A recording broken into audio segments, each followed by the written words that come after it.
بسم اللہ الرحمن الرحیم۔ قوم عاد، قوم سمود اور قوم فرعون، یہ تینوں ظالم اقوام تھیں اور متکبرین بھی۔ ان لوگوں نے زمین میں فساد برپا کیا تو اللہ تعالیٰ نے اپنے قانون قدرت سے ان کو نیست و نابود کر دیا، تباہ و برباد کر دیا، ہلاک کر دی۔ تفسیر عزیزی میں یہ لکھا ہے قوم عاد کے بادشاہ کے بارے میں کہ شداد جو تھا یہ قوم عاد کا بادشاہ تھا۔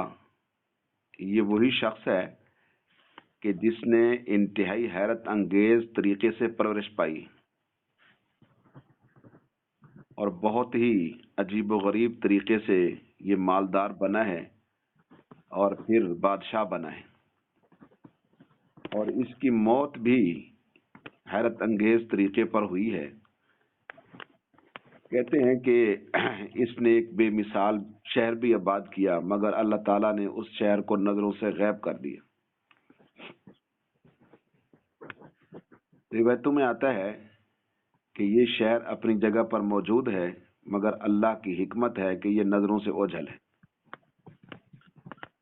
شاہ عبد العزیز محدث دہلوی رحمۃ اللہ علیہ یہ فرماتے ہیں کہ اسرائیل جو کہ ملک الموت ہے، موت کا فرشتہ ہے، اس نے بارگاہ رب العالمین میں یہ عرض کیا کہ اے مولا کریم، میں نے ان گنت بے شمار لوگوں کی جانیں قبض کی ہیں، مگر 2 جانیں ایسی ہیں جنہیں قبض کرتے وقت مجھے بڑا ہی صدمہ ہوا، بہت ہی دکھ ہوا۔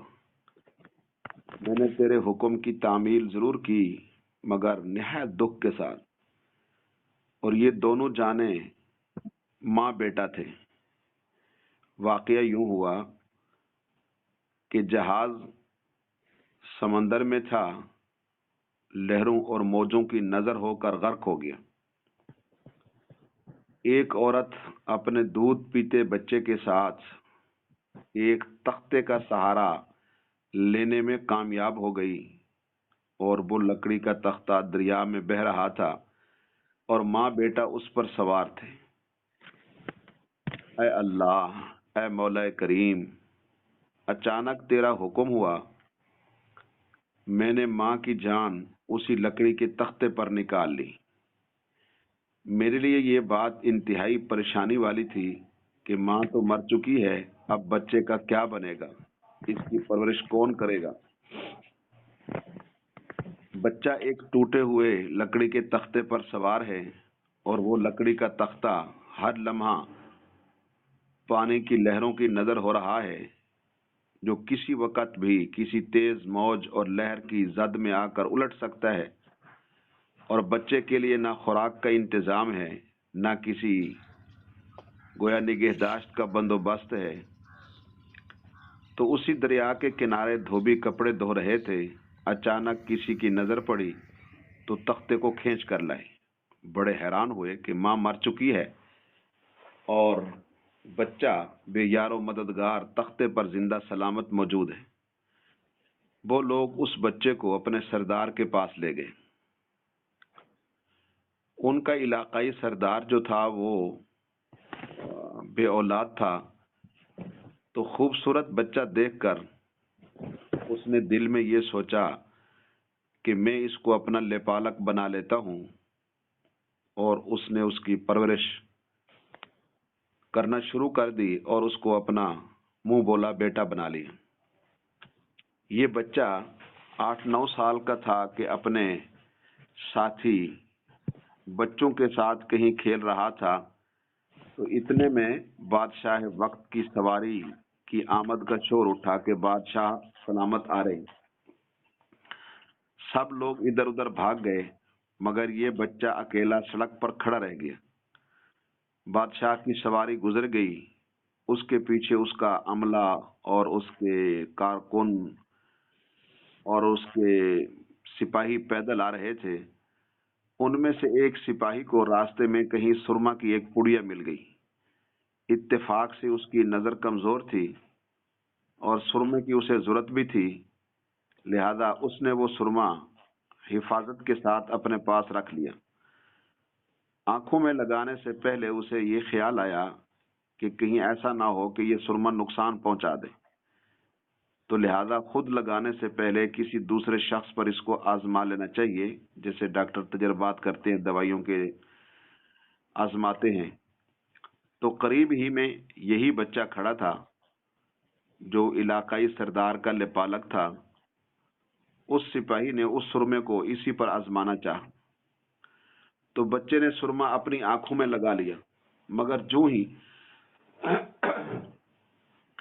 اس نے سرما لگایا اسے زمین کی تہ میں موجود چیزیں بھی نظر آنے لگیں۔ اس نے دیکھا کہ زمین کے اندر بہت سے خزانے پوشیدہ ہیں۔ بچہ ہوشیار تھا، سمجھدار تھا، دانا تھا۔ اس نے چیخنا چلانا شروع کر دیا کہ سرما لگانے کی وجہ سے میری آنکھوں میں سخت تکلیف پیدا ہو گئی۔ جب سپاہیوں نے یہ صورتحال دیکھی اس سپاہی نے، تو وہ سرما وہیں چھوڑ کر بھاگ گئی۔ بچہ سرما کی پڑیا لے کر گھر پہنچا اور خوشی خوشی اپنے پالنے والے باپ کو سارا واقعہ بتا دیا۔ تو وہ سردار بڑا خوش ہوا، کہنے لگا کہ ہمارے پاس آدمی بھی ہیں اور ہمارے پاس گدھے بھی ہیں، تو تم سرما لگاؤ، ہم تمہارے ساتھ چلتے ہیں، جہاں کہیں خزانہ پاؤ ہمیں بتاؤ، ہم نکال لیں گے۔ چونکہ اسے تو زمین کی تہ تک ہر چیز نظر آتی تھی، تو ایسا ہی ہوا۔ بچے کے بتانے پر وہ لوگ خزانہ نکالنے لگے اور تھوڑے ہی عرصے میں وہ امیر آدمی بن گیا جو اس کا باپ تھا پالنے والا۔ بچہ جوان ہوا تو دولت کی فراوانی تھی، زمین کے تمام خزانے اس کی نظروں میں تھے۔ اس نے آہستہ آہستہ بہت سے آدمی اپنے ساتھ ملا لیے۔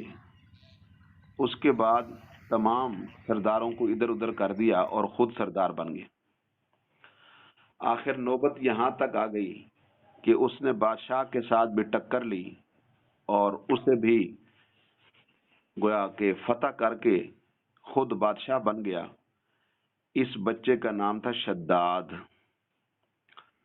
شداد یہ وہی بچہ تھا جس کی ماں تختے پر ہی مر گئی تھی، اور یہ اکیلا دریا کی لہروں کے ساتھ بہہ رہا تھا۔ کہتے ہیں کہ جب یہ برسر اقتدار آیا تو اس نے حکم دیا کہ ایک ایسا کمال درجے کا شہر آباد کیا جائے جس کی ایک اینٹ سونے کی ہو اور ایک اینٹ چاندی کی ہو، اور اس شہر میں ایک عالی شان باغ ہو جس میں دنیا کی ہر چیز میسر ہو۔ جب وہ باغ ہر لحاظ سے مکمل ہو گیا اور وہ محل اور شہر اور علاقہ، تو شداد نے ارادہ کیا کہ اس کا جا کر نظارہ کرے، مگر ابھی وہ دروازے تک ہی پہنچا تھا کہ اسرائیل کو یعنی ملک الموت کو حکم ہوا اور اس نے وہیں اس کی جان قبض کر لی۔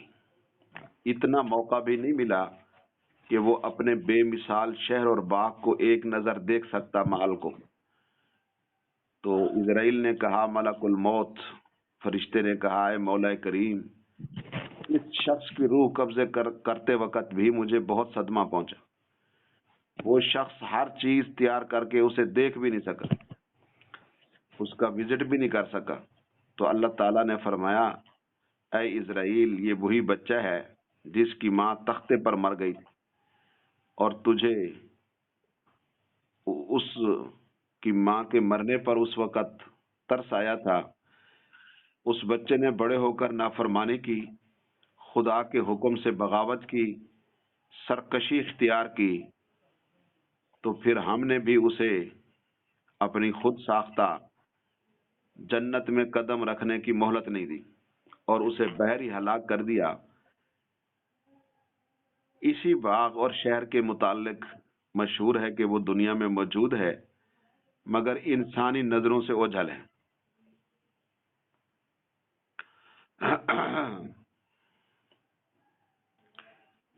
کہتے ہیں کہ حضرت امیر معاویہ کے زمانے میں رضی اللہ تعالیٰ عنہ ایک صحابی کا اونٹ گم ہو گیا تھا. وہ اونٹ کی تلاش میں کہیں اس علاقے میں جا نکلے تو اللہ تعالیٰ نے انہیں وہ سب کچھ دکھا دیا. وہ صحابی رسول وہاں کی کوئی نشانی بھی ساتھ لائے تھے،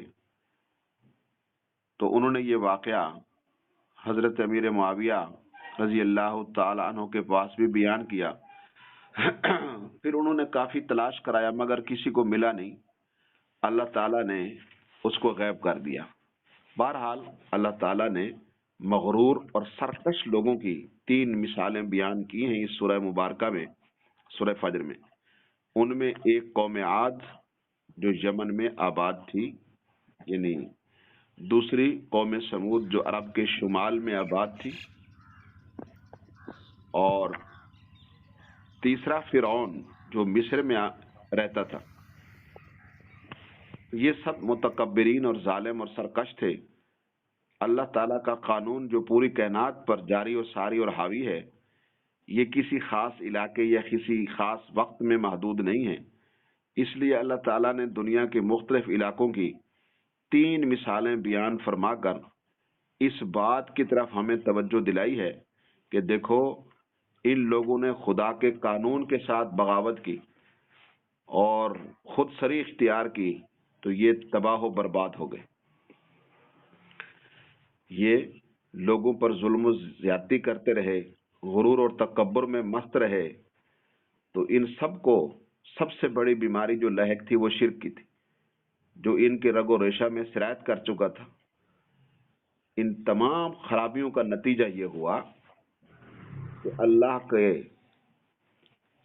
عذاب کا کوڑا ان پر برسا اور سب کو خس و خاشاک اللہ نے بنا دیا اور سب کو ٹھکانے لگا دیا، کسی ایک کو بھی نہیں چھوڑا.